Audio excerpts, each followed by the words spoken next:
Why do we call celebrities stars? Have you thought of that? Like, what about them is like a star? What are stars? Stars are really, there's something that we've been looking at since the dawn of humanity. We look at the stars to, well, to give us direction about how to explore the earth. They're the reference point by which that we can guide ourselves and explore and understand where we are in the world. That's interesting.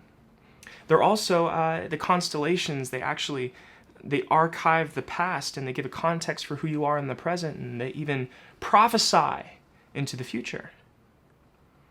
They, in some ways, it was the domain that people looked up to give themselves an identity, to give themselves a context for who they are. They looked to the heavens, and we know this, like, underneath, like when we're watching these Disney movies, it makes sense to us when people wish upon a star. Or when Peter Pan, when he's taking Wendy and her siblings into, the realm of never aging, he travels through a star. And that makes sense to us because stars are portals into this divine transcendent realm. They're this representation of something that is not of Earth. And so in order to correctly orient ourselves on Earth, what we do is we look to the stars.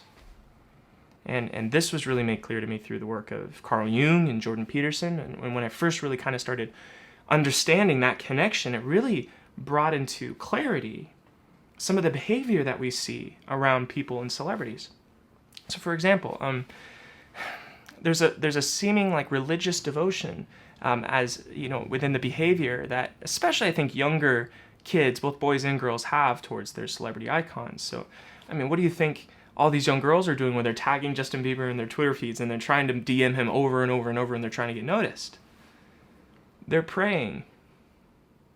That's what they're trying to do. They're praying to something divine. When you encounter a celebrity on the street, what's the first thing you do? You ask for a selfie, right? Or you ask for an autograph. And the reason we do that is really the same reason that Abraham or Jacob built an altar after talking to God. It was to kind of memorialize and create an artifact that told a story about a time that you interacted with God, that something happened where earth and heaven met, and you want to archive that, and you want to show that, you want there to be a story to that, because it was important to you. And that's what you're doing when you're taking a selfie. You're building an altar. It's pretty interesting.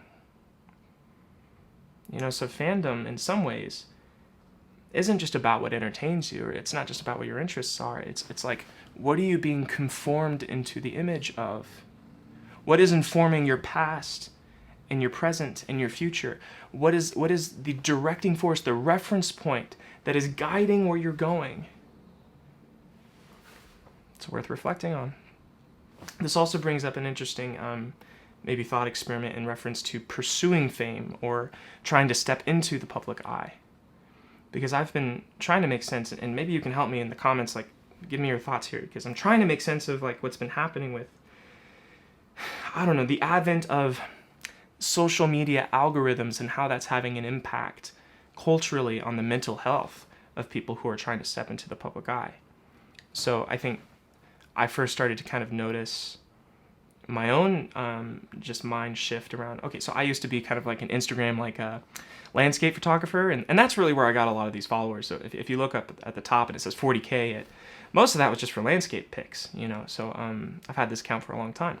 So I gathered all those followers because I was taking these photos that people really liked, but what I noticed was that some photos got way more likes than other ones. It was photos with like fog or a reflection in a lake or like a mountain just centered right in the middle with like a pretty person that was dressed up in Northwest hipstery gear, in the middle, like we're standing on a tree stump or something. And so what I noticed was that there was times where my creativity would kind of push me outside of just taking a photo like that, and I would notice those photos wouldn't get a lot of likes. And that was interesting. And so what I started to do was take photos that I knew would get more engagement, because here's something that happens is that companies will come and pay you lots of money if you have an engaged audience to plug their product. And that's kind of what paid for me to be able to go on these trips. And so it was this weird exchange where, just ads and creativity were trying to kind of compete for the same space in my Instagram feed. And that created kind of a dilemma in me. And what I noticed was that I was taking photos that I wasn't even very excited about. And I was getting up in the morning and taking photos of lakes that I probably wouldn't have, if I didn't have an Instagram following, I probably wouldn't have gotten up, because I needed to keep the likes up and I needed to keep the engagement up, and because that's how I paid for these trips that I wasn't even enjoying going on. And it was like this weird cyclical thing and this feedback loop where I had this influence, but also I was being influenced from the bottom up. Does that make sense? It was, and that was because of maybe my decision to exchange my creativity for the sake of money. And that was a choice that led directly to a feeling of, well, imposter syndrome, where I felt like kind of like a fake, and people were inspired by my art, but it was me clicking into what I knew would get likes, and ultimately everything kind of fizzled off, because the reason maybe I lost a lot of followers, lost a lot of likes and engagement was because people hated seeing ads. Because when you put an ad, and here's something helpful to know, especially if you're an influencer, when you put forth an ad and you come off materialistic, that's the opposite of divine. Right? So if you're this symbolic like hero that goes on adventures and people are following your Instagram feed because you're this heroic adventurer, you're pioneering all this stuff, they don't want to think that you're materialistic and see an ad for McDonald's mixed into a feed full of mountains. That's not the point. And so it humanizes you, and people don't like it when they're creators, when they're divine, models of emulation are materialistic and human. Because I don't fault people. Like I don't know, like I follow people that do ads all the time, and that's because, I don't know, especially if you have a large following, like an engagement like that with an ad, like an ad can be upwards of $100,000 if you are like in the hundreds of thousands or millions of followers. And what are you gonna do? Like not pay off your house for the sake of creative integrity? Like that's a hard balance, and it takes a lot of integrity to turn down things that you don't actually believe in, or products that you don't think are actually helpful, or things that you're interested in for the sake of what? Integrity.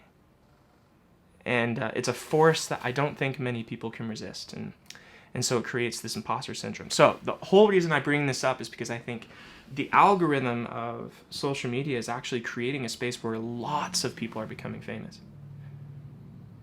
Lots of people. It's not just a few select people in Hollywood. It's like anybody. And specifically, people are becoming famous within these tiny subgroups. Like, if you ask anyone that's really like over the age of like, I don't know, 25, maybe 30, who Charli D'Amelio is, they probably won't know. But that girl is dancing on TikTok and has 80 million followers. If you ask maybe any female who like Mr. Beast is on YouTube, they probably wouldn't know. Maybe some would, but that guy has millions of subscribers on YouTube. He's maybe the most viewed YouTuber around right now. So like, there's people who have incredible fame. Like my dad just discovered who Joe Rogan is, and like my mom will never know who Joe Rogan is. And there's just these subcultures where people can be incredibly famous. Like Joe Rogan is the #1 podcast on the planet. He has, I don't know, maybe the audience of like over 1 billion people watching his podcast, but there's tons of people who have no idea who he is. And so there's this interesting dynamic that's happening because of the algorithms, where people, really don't necessarily permeate all of culture, but they have an incredible amount of fame within a small subculture. And that's matched with, and I know I'm getting into the minutiae here, but follow me, there's a point at the end of this.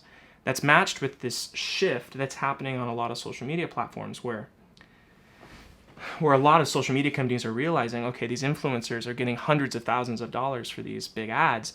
We want that money. So actually, let's keep people lower and not let people ascend into these millions and millions of followers, because then people will pay Instagram to boost their posts instead of paying some influencer that same money to just plug their product. Right? And so there's actually an incentive on the social media company to not let people ascend into a large amount of fame. But they want good content, and they want people making good content and kind of pursuing fame so that that adds value to their platform. And so what I see happening is tons of people are ascending to 20, 30,000 followers and then staying there. And I think that's on purpose. And I think TikTok's really the only space that's not happening, where people can kind of still ascend, but I think it's coming, like real quick, right around the corner. And so people are going to have a small amount of fame with a very specialized group of people, and they're going to feel famous, but not actually be famous within the larger culture, and then mix that with this idea of creating content that they feel like other people will like, so that it'll keep that, I don't know, that serotonin hit, that ego hit, in homeostasis, and then that'll be followed by some sort of imposter syndrome and an incredible amount of depression, because you're living a lie to keep being important. Yeah. I see it. I see it on the horizon. And I see it in many of my friends. And I see it in many of my clients whose goal is to become a YouTuber or a TikTok, creator. And it's happening.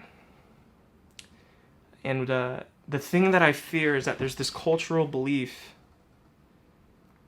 that I will truly be happy, and maybe I'll truly, my identity will have this transformation if I'm finally appreciated for the ways in which I'm unique.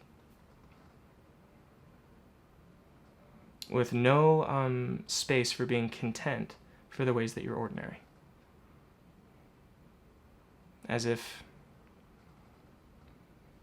other people's appraisal of your uniqueness gave you value. And that's the problem I see underneath all of the minutia here, and all of the ways that the algorithms and fame and even just psychologically how we're behaving towards celebrities. It's I think it's going to end in a lot of disillusionment, in a lot of depression. And so here's the way maybe to protect against that, or here's the way to resist that. If you're a creator, make content that you feel is meaningful and true to you, and don't get sucked into creating content that you think will get more engagement and more likes. Do something authentic, and be content if people don't engage with it as much.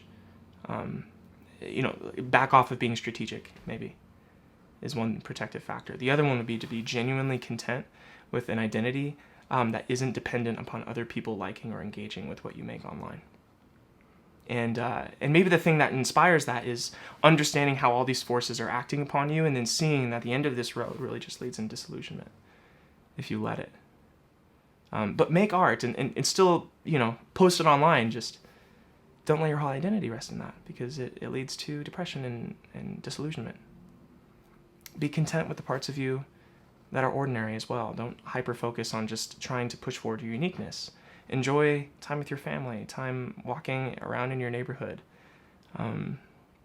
your job that you go to from 9 to 5. It's a beautiful thing to be human and alive right now. And it doesn't need to be plastered on or shown in lights for it to matter. It can matter just right here, right now with you. So, all right, those are my reflections for this week. More to come. I feel like there's more underneath that, so I'll keep teasing that out. But please jump in the comments and tell me what you think, and maybe expound on this. This is a hypothesis that's kind of green and new, and I'm still working with it. So, all right, have a great week, everyone. I'll talk to you soon.